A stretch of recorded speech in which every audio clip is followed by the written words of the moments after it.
Yeah. It's not like you have a hurricane or a terrorist, something you can really name. We have a coronavirus, which, Hmm. you can't see. So they're telling us, we can't really be together. Whereas in those events, I saw a lot of unity and unison in the communities, whereas now, they're encouraging for us to distance and, keep, kind of everyone at bay. I mean, obviously we're communicating right now through video and that's becoming ever more popular. But I think at the end of the day, human true in-person socialization has a place, and that's like in our like DNA and our genetics to want to do that.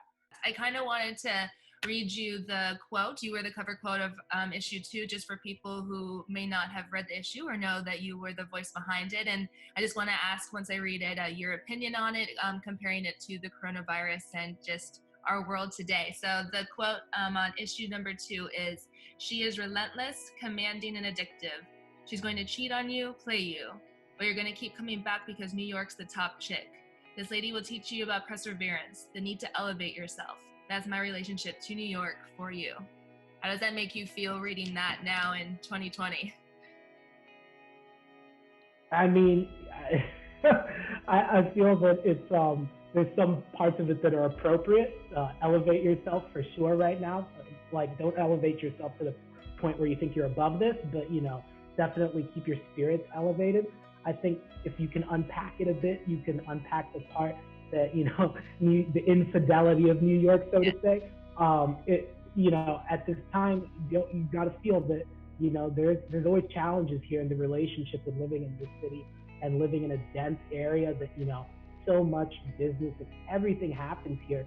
You just have to understand that we're going to have some challenges, and when they happen here, they're going to be multiplied because you know anything we do here, I feel like, is always at a very high level, and unfortunately, we're getting this at a high level, and so I think that you got to understand this is a rough one to Mm. deal with, but I think that at the end of the day, if we work together, and by working together, we can't go to our norms of going out in the street and I even think back to the blackouts when I was a kid, and the pizza places opened that had the coal ovens because they were the only ones that could cook food, and we can't fall back on that, but we're kind of in a different era now, and I think we have to use the tools that we have, and you know I could just share with people that be positive about this as much as you can. I know the news is not really helping with that, but communicating with other people I found has been really good for me. I mean,